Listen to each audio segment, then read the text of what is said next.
Jasmine, एक तो America की तरफ से स्टेटमेंट आई कि जी जहां हमारा फायदा ना हो हम उसमें फिर नहीं जाते, तो ये तो पहले उन्होंने तो कोशिश की है कि जी मैक्सिमम ये हो कि एक वहां से आ जाए, कोई हमला होता है पाकिस्तान का जवाब दे दे और बस कहानी खत्म हो।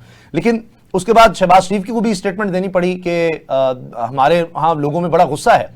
तो आपको भी ये लगता है कि शायद जल्द अब देना पड़ेगा क्योंकि इंटरनेशनल प्रेशर बढ़ रहा है? ये तो हम कह सकते हैं कि जी नहीं हमने जवाब देना है, लेकिन कब तक इसको हम बर्दाश्त करेंगे? सऊदी अरब भी हमारा दोस्त है, उसके पाकिस्तान में बड़े इंटरेस्ट हैं, अमेरिका हो चाहे, और सिर्फ पाकिस्तान नहीं, भारत में भी सऊदी अरब की $100 बिलियन की इन्वेस्टमेंट होने जा रही है, कतर की, यूएई की, और अमेरिका तो है ही उनका बड़ा क्लोजेस्ट एलाय, खासतौर पर चीन के तनाजुर में।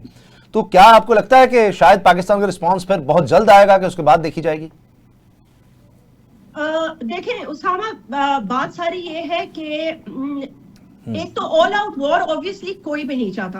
अभी भी ये सवाल तो खैर नहीं हुआ था, बट डीजे आईएसपीआर से ने कहा कि हमें बताने की जरूरत नहीं है किसी को भी, और स्पेशली भारत को या भारत के मीडिया को या किसी को भी हमें बताने की जरूरत नहीं है कि हमने जवाब कब देना है, कैसे देना है, बिकॉज ये this is loud and clear, this is what I heard him से एग्जैक्टली। और उन्होंने कहा कि जब हम जवाब देंगे तो it is going to be so loud कि दुनिया खुद सुन लेगी।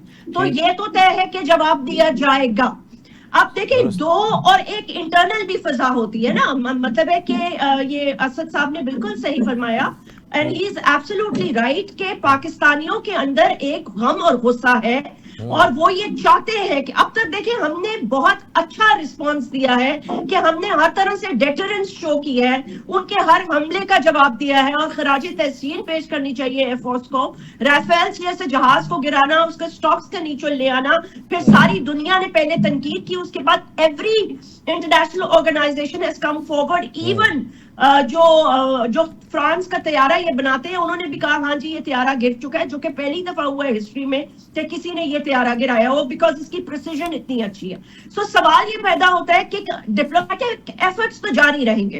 देखिए, आज नायब जो deputy president of United states of America है, उनसे जब एक इंटरव्यू किया गया तो उन्होंने कहा देखिए we can't pressure, this is not our war, so neither we can tell the Indians nor we can tell the Pakistanis to please put down their weapons. और ना हम उन्हें कह सकते हैं ना उन्हें कह सकते हैं, और हमारा उन दोनों के ऊपर कोई बस नहीं चलता। हाँ, हम नहीं चाहते कि इसकी मजीद एस्केलेशन हो, लेकिन हम दबाव दोनों पे नहीं डाल सकते। लेकिन ऑब्वियसली इकोनॉमिकली इस वक्त जितना भारत को हम नुकसान दे चुके हैं अल्हम्दुलिल्लाह, ये काफी बड़ा नुकसान है उनके लिए।